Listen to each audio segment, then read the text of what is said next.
तो चलो तुम्हें होगी ठीक। तो क्या देखना आपको इसमें? पेज नंबर देखना, उसमें छुपे हुए होंगे ना, लिख लो पेज नंबर। ठीक है, आप क्या क्वेश्चन पूछ रहे अमित कुमार? तुम्हारी शिकायतें वो बता रही है हर क्लास में, सबसे ज्यादा क्वेश्चन यही पूछते हैं। नहीं सर, ये बताओ सर, उलूल जुलूल क्वेश्चन तुम ही पूछते हो, मैंने सुना है। सर ये बताओ सर, क्यों नहीं लगती है तो इंसान ही तो वो मान के पैक होके जा रहे हैं, वो है वैसे नहीं तो बात सही है। इसका जवाब पता है क्या है, जो मैं समझ पा रहा हूँ इसका जवाब, कि साधु नग्न अवस्था में पूजा कर रहे हैं, नग्न अवस्था में कर रहे हैं, क्योंकि जो ब्रह्मांड है, जो ईश्वर है, जो भी ऐसी सत्ता है, उसके लिए ना सर्दी है ना गर्मी है, ना ठंड है ना गर्मी है। मर नहीं जाएगा। पूरी बात तो सुनो, वो तो शरीर मरेगा ना उसका, ठीक है। और दूसरी बात ये होगी, जो सर्वशक्तिमान है उसके लिए ठंड और गर्मी से परे है वो, सुख और दुख से परे है, दर्द और अनुभूति से परे है वो। जब इन चीज़ों से परे है और उसने भगवान में अपना ध्यान लीन करवा लिया है, जो भी सर्वशक्तिमान है, तो उससे जब वो कनेक्ट हो गया तो शरीर के ऊपर डायरेक्टली प्रभाव पड़ेगा नहीं ना उसका। तो ये है इसका बेसिक मतलब, यही मतलब होता है, कोई मतलब भी नहीं है, इसलिए उसको ठंड नहीं लगती है। शरीर तो इस पृथ्वी का एक पार्ट है ना बेसिकली, आप तो कहीं और से हो बेसिकली। आपके अंदर जो जीवात्मा बैठा है, प्रॉपर्टी होती है, आपके अंदर जो जीवात्मा बैठा है उसके तो प्रवृत्ति नहीं है ना। अब जिसकी मृत्यु होती है, मृत्यु के अंदर जिसकी ऊर्जा निकलती है, उस ऊर्जा से वो डायरेक्ट कनेक्ट हो गया। जब उस ऊर्जा से वो डायरेक्ट कनेक्ट हो जाएगा, वो सर्दी और गर्मी से परे हो जाएगा, सुख और दुख से, पाप पुण्य से सबसे परे हो जाएगा। जब उसमें लीन हो जाएगा, वो उसके 1 घंटे 1 साल के बराबर होंगे। उसके शरीर को उससे कोई मतलब, क्योंकि शरीर के साथ जो कनेक्ट हो जाता है ना, जब वो अंदर हो जाता है, तो उसके शरीर को भी ना सर्दी लगेगी ना गर्मी लगेगी। तो ये इसका बेसिक रीजन है जो मैं समझ पा रहा हूँ। अब देखो नंबर 1 बात, अब आप बोलो आंख बंद करके लीवर बंद हो जा, क्या लंग्स बंद हो जा, हो जाएंगे? नहीं हो जाएंगे, नहीं होंगे ना। मतलब कि आपका 90%, आपकी बॉडी का जो 90% या 99% हिस्सा आपके कंट्रोल में है ही नहीं, फिर भी आप कितने सजते संवरते हो। सजना संवरते नहीं, सजते संवरते। कटिंग 100 रुपये की देते हो ना तुम हर 15 दिन में, ताकि मैं सुंदर लगूं। लेकिन ये हो गया भारी आवरण, जो आपके हिस्से में 1-1.5% है, जो आपके कंट्रोल में है, वो भी शरीर का भारी हिस्सा। हालांकि शरीर का भारी हिस्सा भी आपके कंट्रोल में नहीं है, तो बीमारी हो जाएगा। नहीं सर, जैसे कि तो 99% जो बॉडी का हिस्सा है, बॉडी के अंदर वाला पार्ट है, सभी का किसी कंट्रोल में है नहीं। लेकिन जो बड़े बड़े साधु या आत्मसिद्धि वाले व्यक्ति होते हैं, जब वो चाहते हैं मृत्यु हो जाए, तो उनकी हाथों हाथ मृत्यु हो जाती है समाधि में। जो अपना शरीर छोड़ना चाहते हैं, शरीर छोड़ जाते हैं वो, तो वो अपने अंगों को भी बंद कर लेते हैं। हजारों साल, लाखों साल तक वो तपस्या करते रहते हैं, क्योंकि उनका जो कनेक्शन होता है ब्रह्मांड की सर्वशक्तिमान से हो जाता है। सर ये असलियत में हो सकता सर, जैसे कि साइंस में पढ़ा है, आप सही कह रहे हो, आपका 99% ब्रेन कंट्रोल करता है, आपका उस 1% कर सकते हैं कंट्रोल। 1% भी नहीं कर सकते भाई। तुम 2 दिन ना सो, तुम्हारा वो जो शरीर है ना अंदर वाला, वो तुम्हें सोवा के रहेगा, जो ब्रह्मांड की शक्ति है। आप कोई चीज को अगर उनको टच कर रही है, तो आप अपनी मर्जी से चाहते हैं इसको ठीक है टच करके रखिए, पर अपना न्यूरॉन सिग्नल भेजता आप अपने से हटा लेंगे। है तो ब्रेन की कोऑर्डिनेशन, अपना तो कुछ नहीं है सर उसमें। तो वो इतना सर कैसे बता तो दिया, वो एक सर्वशक्तिमान से कनेक्ट हो जाते हैं ना, वो तक बंदा कोई अपने बात हो जाता है, हो जाता है ऐसे। मैंने मिला तो नहीं हूँ मैं, लेकिन जैसे मैंने कहा कि जैसे फिलोसफी था मेरा एक ऑप्शनल सब्जेक्ट, पहले 2 ऑप्शनल होते थे आईएएस में, 2012 से पहले 2 ऑप्शनल, अब 1 हो गया ना। तो मेरा एक ज्योग्राफी था, एक फिलोसफी था। फिलोसफी में मैंने भिन्न भिन्न धर्म पढ़े हैं, जिसमें इस्लाम, हिंदू, सिख सारे पढ़े हैं। मतलब लगभग जितने भी वर्ल्ड के धर्म होते हैं ना, सारे बड़ी गहराई से पढ़े मैंने। उसमें मैंने एक ही निष्कर्ष निकाला, जो आत्मज्ञानी आत्मसिद्धि होते हैं ना, वो हर धर्म में एक जैसे हैं, चाहे वो ईसा मसीह हो, चाहे वो महात्मा बुद्ध हो, चाहे आदि शंकराचार्य हो, चाहे गुरु नानक देव हो। उन सब का एक्सपीरियंस भगवान को प्राप्त करने का, चाहे कबीर हो, एक ही था उनका, एक ही था कि निराकार और निर्गुण, सकार और सगुण किसी ने नहीं बताया। अंतिम सकार और सगुण समझते हो ना? जिसकी शेप हो,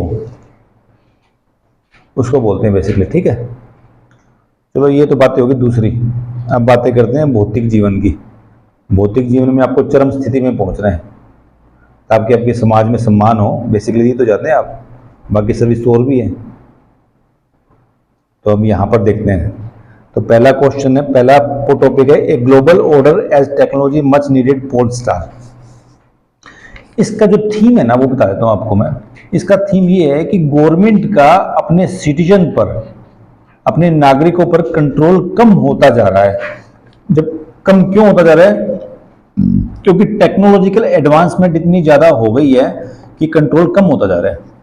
जैसे आपका, आपके परिवार का आपके ऊपर कंट्रोल कम होता जा रहा है, होता जा रहा है ना? नहीं होता जा रहा? अगर तुम 2000 से पहले हुए होते, 2000 में हो ना तुम, क्या डेट ऑफ बर्थ तुम्हारी? 2015 दिसंबर। अब जो मेरा टाइम था, मेरे टाइम में जो प्रेम पत्र फेंके जाते थे, लव लेटर फेंके जाते थे, कागज के द्वारा फेंके जाते थे। आपके टाइम में था क्या सर? अभी कहो। चलो ठीक। तो उसमें पकड़ने की संभावना बहुत ज्यादा थी। एक तो लड़की के घर तक जाएगा, वो घर जाके इधर उधर देखेगा कोई पड़ोसी देख रहा है कि नहीं देख रहा। पहले की जो स्थिति मैंने देखी है खुद, ऐसी स्थिति, तो मैं छुपके से जंगले में देख रहा था। वो देख रहा, कोई देख रहा नहीं देख रहा। और फिर उसके बाद उसने, वो जो भी लड़की थी वो आई, उसने वो पत्थर में जो भी फेंका, वो ने फट से लेके जेब में डाल लिया। मैंने उसकी मम्मी को बता दिया। अब बचपना था उस समय, 9th-10th में थे हम लोग।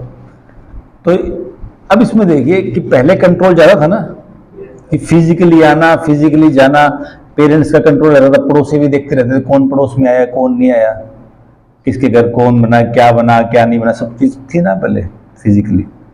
लेकिन अब कंट्रोल कम होता जा रहा है। अब आप अपनी गर्लफ्रेंड को बोलेंगे आई लव यू, आपकी गर्लफ्रेंड वापस आई लव यू टू, तो वो आप दोनों के बीच में रही, पकड़ने की संभावना बहुत कम रहती, ना के बराबर होगी। हालांकि पकड़ने की संभावना है भी, लेकिन पहले के मुकाबले कम होगी। जब आपके घर वालों का पर नियंत्रण कम हो गया, तो उसी प्रकार से टेक्नोलॉजिकल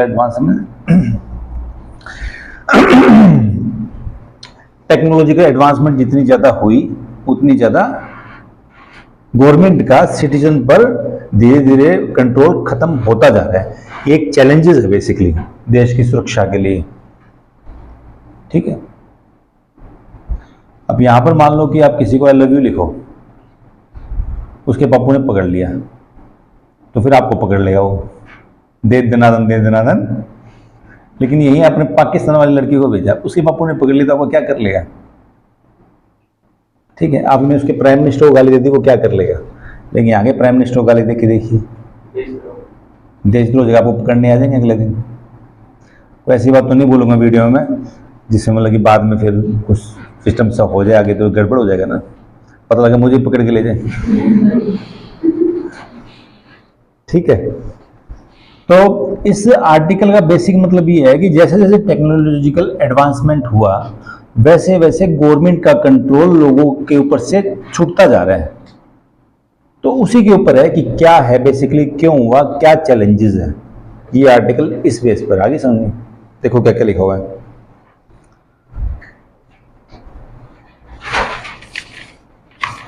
और इसमें जो सॉल्यूशन है, उसमें सॉल्यूशन ये है कि जो कोऑपरेशन होना चाहिए, इंटीग्रेटेड होना चाहिए सबका। इंटीग्रेटेड मतलब अमेरिका भारत के बीच में इंटीग्रेटेड होना चाहिए, मतलब सभी देशों को आपस में समझौता करना चाहिए, ताकि कोई एक जगह क्राइम करके दूसरी जगह भाग ना जाए, या दूसरी जगह कोई क्राइम इंडिया के कर लिए कर रहा है। जैसे पाकिस्तान, अब कनाडा में खालिस्तान वाले काफी एक्टिव है ना, बहुत ज्यादा एक्टिव है। हाँ, इंडिया वाले लोग देते नहीं देते, वहां की सरकार भी उनको सपोर्ट करती है वोट बैंक के चक्कर में, लेकिन भारत को तो उससे लॉस है ना।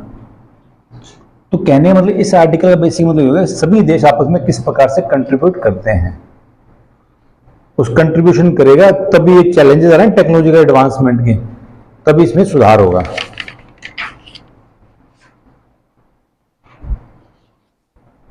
नंबर एक बात। और नंबर दो बात, जो जो डाटा प्रोवाइड करवाते हैं ना कंपनियां, आप डाटा तो यूज कर रहे हैं बेसिकली, जो जो डाटा प्रोवाइड करवाते हैं, अब वो कंपनी इतनी पावरफुल हो गई है कि आप किसी को भी तहस नहस कर सकते हैं। आपने G7 का नाम सुना होगा, G7 ग्रुप 7 जो वर्ल्ड की सबसे रिचेस्ट कंट्री है। G7 में एक कंट्री का नाम है जर्मनी। जर्मनी की जीडीपी से ज़्यादा इन 5 कंपनियों की जीडीपी है, कंपनियों के पास पैसा है। तो आप देख लीजिए कितना पैसा है इनके पास। भारत को तो वो ऐसे ही बेच दें, भारत के अंदर आ जाए ना, तो भारत के तो कोई औकात नहीं, कंपनी 5 कंपनी आ जाए, वो बोलेंगे भारत के हर हिस्से को खरीदेंगे, हम खरीद लेंगे वो पूरे। अब तो हम 50 किले 100 किले में इतर आ जाते हैं, लेकिन वो 20-20 लाख किले खरीद लेंगे, इतनी कैपेसिटी उनके अंदर। तो कहने का मतलब है कि इनके पास जो जो जितना पैसा बढ़ता जा रहा है, जितनी पास इनके पास टेक्नोलॉजी का एडवांसमेंट है, जितनी जितनी उनके पास डाटा है उन कंपनियों के पास, तो वो किसी भी देश के लिए क्या क्या चैलेंजेस हो सकते हैं, तो वो कहानी है, उस पे आर्टिकल है। बहुत ही इंपॉर्टेंट आर्टिकल है, बहुत ज़्यादा इंपॉर्टेंट आर्टिकल है। IAS में 100% पूछा जाएगा, कभी ना कभी पूछा जाएगा, पीटी में या मेंस में या इंटरव्यू में किसी न किसी स्टेप पे ये पूछा जाएगा। तो सर वो बात कर रहे हैं, मतलब पीपल इनके कंट्रोल में है, राज्य ये करेंगे। हाँ, डाटा इनके पास, पीपल के पास डाटा है ना, तो वो तो है ही। अब आप क्या देख रहे हैं फ़ोन पे बैठ के, पता हुई सरकार को? अगर एप्पल का फ़ोन है तो आपके पास, इनको सब पता है। किनको? एप्पल वालों के पास इनको तो पता ही है, सारा डाटा पता ही है इनको तो। देखो सर, ये जैसे फोन चलाते हैं अपन, या फोन में कहते हैं, तो जीमेल के बिना चलेगा ही नहीं आगे। हाँ, नहीं चलेगा, आपकी सारी इन्फॉर्मेशन मांग लेगा वो। पहले तो फर्जी इन्फॉर्मेशन दे देते थे, आजकल तो सारी असली इन्फॉर्मेशन देते और हैं। ये मांगता है, बिना जीमेल के कोई फोन भी नहीं चलता नहीं आप जब देखते हैं। नहीं चलता, जैसे गूगल में सारा सेटिंग करना पड़ता है, तो सारी इन्फॉर्मेशन उनके तक पहुंच गई, तो उनके तक पहुंच गई, तो ग्लोबल ऑर्डर में या सरकार के ऊपर क्या क्या चैलेंजेस है, तो यही कहानी है बेसिकली।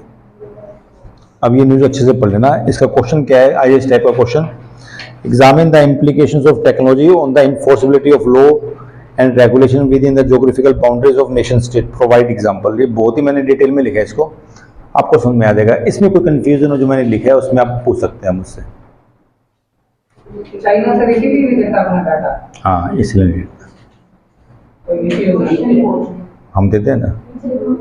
आपकी बात तो सर इंडिया वालों ने भी वो मना कर दिया। मना तो क्या कर दिया, रिक्वेस्ट करते रहते हैं बार बार। मना कोई किया है, वो कहते हैं धमकी दे भारत ने कि कर देंगे या कर देंगे। ठीक है ना शाइन, समझ में आ गया ना? क्या समझ में आया?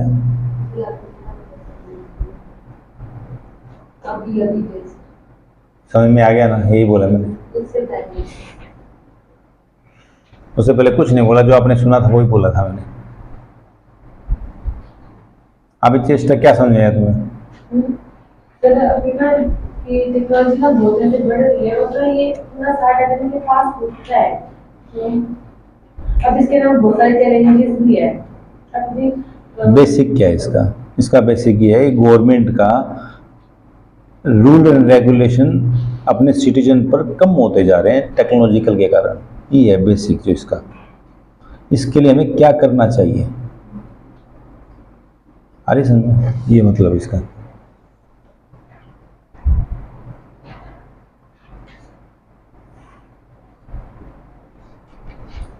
क्वेश्चन आपने देख लिया, उसके बाद 3rd नंबर देखिए।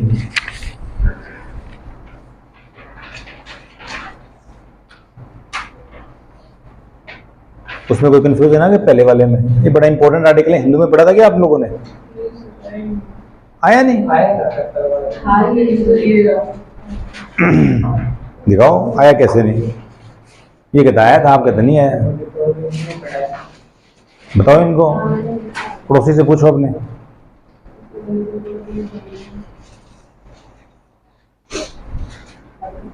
अच्छा, पढ़ा कीजिए, ठीक है? आप पढ़ रहे हो न्यूज़पेपर आजकल? घर बंधवाया हुआ है? आपने पढ़ा था? ये पढ़ा था? कल तो आप आए भी नहीं।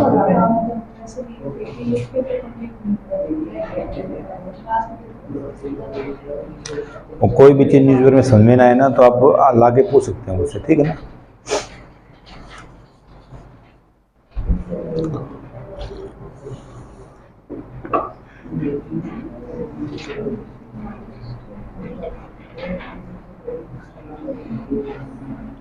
सर वो जो आपने पीडीएफ दी थी उसके अंदर क्वेश्चन के आंसर थे उसके, कौन सी? वो जो गगन दीदी ने पीडीएफ बनाई है क्वेश्चंस की आपने, जिसमें मेन के क्वेश्चन थे वाले, हाँ उसमें से क्वेश्चन था आपने ये तो क्वेश्चन ही होंगे ना उसमें तो। उसके आंसर तो देखने पड़ेंगे।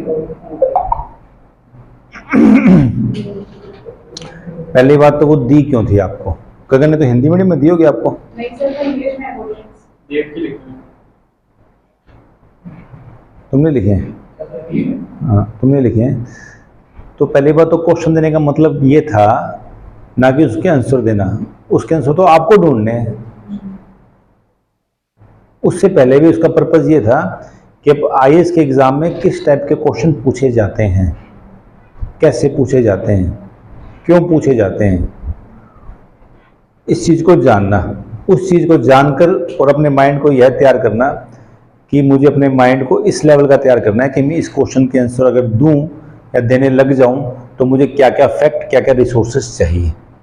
ये पर्पज़ है उसको देने का। वो जब तक आप एनालिसिस नहीं करोगे ना, पास हो ही नहीं सकते आप। क्वेश्चन पेपर का एनालिसिस नहीं करोगे ना, कितना ही पढ़ लीजिए, कितना मैं पढ़ा दूँ दिन भर में, पास नहीं हो सकते आप। बुझे अमित कुमार?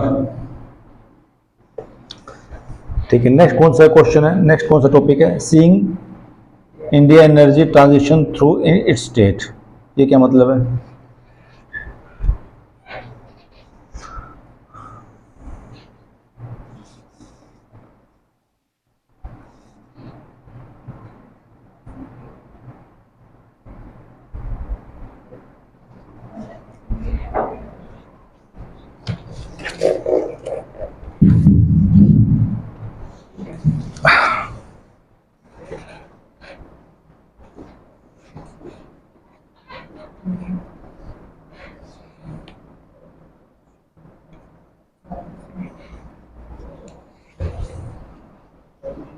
तो इसमें क्या करेंगे, वर्किंग कॉन्फिडेंस करेंगे। इसका कहने का मतलब ये हो गया बेसिकली कि अगर सेंट्रल गवर्नमेंट अमेरिका में जाकर, प्रधानमंत्री नरेंद्र मोदी अमेरिका में जाकर कमिटमेंट करते हैं कि मैं नेट जीरो कार्बन कर लूँगा, जीरो कार्बन कर लूँगा। जीरो कार्बन समझ रहे हैं? जीरो कार्बन का बेसिक मतलब ये हो गया कि मैं जो जो चीज़ें कार्बन डाइऑक्साइड बनाती हैं, जिन जिन चीज़ों के द्वारा कार्बन डाइऑक्साइड प्रोडक्शन होता है, उनका प्रोडक्शन मैं 2070 तक कर दूंगा जीरो, 2030 तक कर दूंगा ये। तो ऐसे दो टारगेट वो दिया है, समझ रहे हैं ना? अब वो टारगेट दिया है तो उसके बाद हम तो रहते हैं स्टेट में, आप रहते हैं भाजपा वाले स्टेट में, पंजाब रहता है आम आदमी पार्टी वाले में, और ये क्या नाम है, राजस्थान रहता है कांग्रेस वाले में। तो हर जगह अलग अलग पार्टी की सरकार है। अब वो जरूरी नहीं कि उसकी बात माने। तो इस आर्टिकल का बेसिक मतलब यह है कि अगर आपको अपने गोल को अचीव करना है तो आपको स्टेट का कोऑपरेशन या स्टेट की कमिटमेंट बहुत ज़रूरी है। ये इस आर्टिकल का बेसिक थीम। आगे ना समझे अमित? अगर वो स्टेट कोऑपरेट नहीं करते हैं तो देश की भद पिट जाएगी पूरे विश्व में कि ये आपके कंट्रोल प्रधानमंत्री किस बात के। और तुम्हारे पापा तुम्हारा रिश्ता तय कराते हैं जाकर, तुम्हारे पापा बाहर जाके तुम्हारा रिश्ता तय कराते हैं किसी भी लड़के से, अंधे काने लूली लंगड़ी किसी से। वो सभी समाज में कमिटमेंट कर देते हैं कि अमित कुमार इससे शादी करेगा। अब तुम आगे नाट जाओगे, मना कर दो तो बेइज्जती तो जाएगी तुम्हारे पापा की। तो यही बात है। सर हमने पॉलिटी में पढ़ा रिसेंटली के पास पावर ज्यादा होती है। पावर तो ज़्यादा होती है लेकिन इम्प्लीमेंट सरकार ना करे फिर क्या कर लोगे?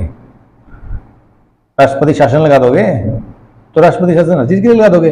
वो कहते इलेक्ट्रिक स्कूटी लेके आनी है आपको 1 लाख, ताकि अब आप देखिए हर घर में इलेक्ट्रिक स्कूटी मिलेगी आपको, हर गली में 2-4 मिलेगी। तो सेंटर का इनिशिएटिव था वो, लेकिन राज्य सरकार इम्प्लीमेंट करे ही ना कि मैं तो नहीं लेके आऊँगा स्कूटी, तो राष्ट्रपति शासन लगा देंगे। नंबर 1 बात वो कहेंगे कि मैं नेशनल हाईवे आपकी सड़क एक्वायर करनी है, स्टेट कहेगा मैं नहीं करूँगा, तब राष्ट्रपति शासन, तो राष्ट्रपति शासन किस किस पे लगाएंगे? स्टेट अगर बिल्कुल ही हॉस्टाइल हो जाए तो स्टेट का कोऑपरेशन जरूरी है किसी चीज को अचीव करने के, क्योंकि हम तो स्टेट के अंदर ही रहते हैं ना बेसिकली। तो 99% पॉपुलेशन स्टेट के अंदर ही रहती है। स्टेट में अलग अलग पार्टी की गवर्नमेंट है, अलग अलग पार्टी की गवर्नमेंट, उनके अलग अलग इंटरेस्ट है। तो कहने का मतलब ये हो गया कि किसी भी चीज को इंप्लीमेंट करने के लिए नेशनल लेवल पर तो स्टेट का cooperation is required, is must. ये है बेसिक इसका।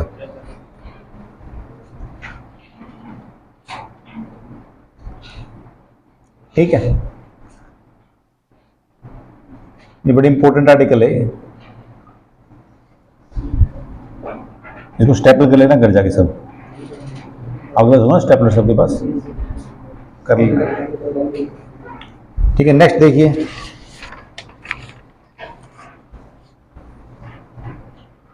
PM Modi school to be develop as a model institute. इसका क्वेश्चन कौन सा है?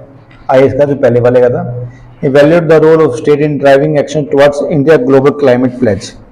Discuss whether the target set at the national level can effectively drive action at the state level. Drive समझ में आ गया ना ये क्वेश्चन?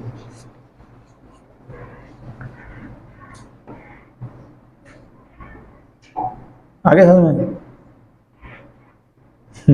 पड़ोसी से पूछो अपने।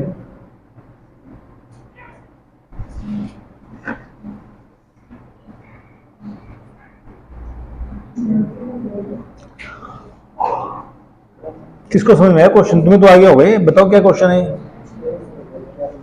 सर स्टेट की हर चीज मतलब कि स्टेट की अगर कोई भी ग्लोबल क्लाइमेट कोई भी अरेंजमेंट लेके आनी तो स्टेट की सहमति लेनी जरूरी है। बिल्कुल, स्टेट को साथ में लेके बढ़ना पड़ेगा। साथ में एक साथ चलना सेंटर स्टेट का। हाँ,